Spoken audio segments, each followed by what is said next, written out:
Well, I am Philip. I'm a writer at Here Design, and so I focus on all the words that leave the studio in whatever form. I'm Tess. I'm the partner of strategy, so I really think about how Here does strategy and think about how that should be done and run the team and work out how we think and talk about it within Here.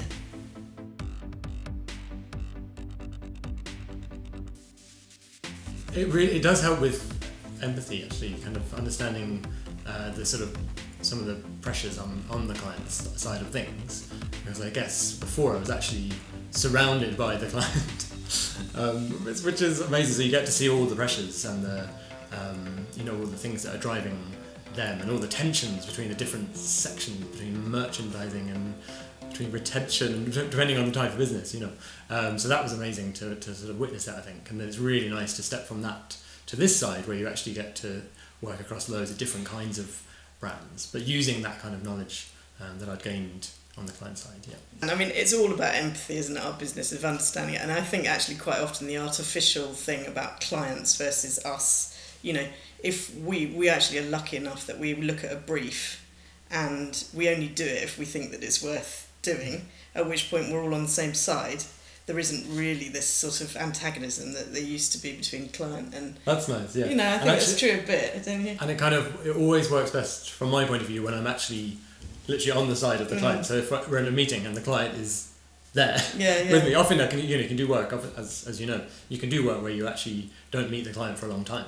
So you're doing work before then. But it's so great when you're just sat on the side of the client and just chatting to them about what drove them to create this product that's missing and all that sort of thing.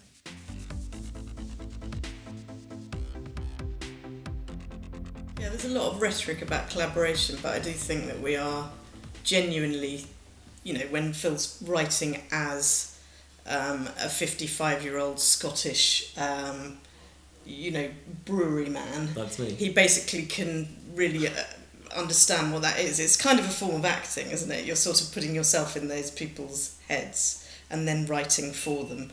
And I think that's we've done that quite recently, having all those conversations with the guys up at the distillery, and really trying to get into their way of speaking and thinking. Of course, you're not going to write as they speak because most people wouldn't understand that, but you are going to be, really trying to capture the spirit of the way that they're talking and thinking. So, as Robert Frost said, the sound of your sense is what we're trying to capture. So when we do those visits, we're trying to capture the sound of their sense, which I think is a nice way of putting it. I think that's what I'm focusing on with words, is the sound of the object we're creating or the brand that we're creating. Yeah, I'm trying to make it sound like it actually is.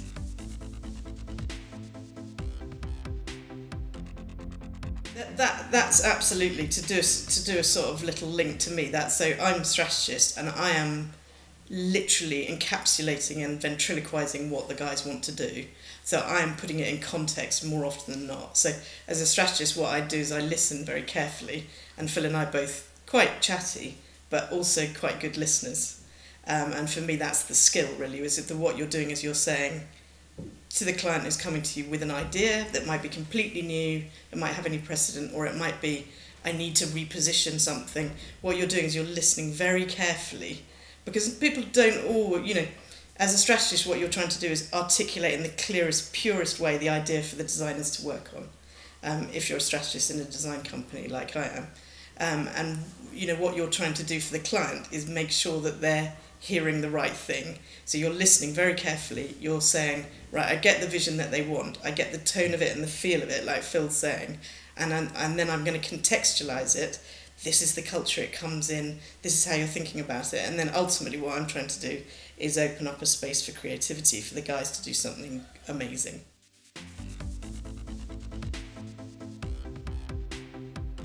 You see a brief, and because you get repetitive briefs, you see a brief and you'll go, oh yeah, I know what that's about. And then you think to yourself, okay, there's time for your experience to kick in, but now is not the time.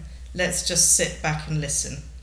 And then you go, right, actually I was right, it is that sort of brief, and I can see where it fits, and I can see how that does. And now the challenge is, how can I talk about this in any way original? Because we've had this brief 5 times in the last week. let's make whiskey groovy for young people.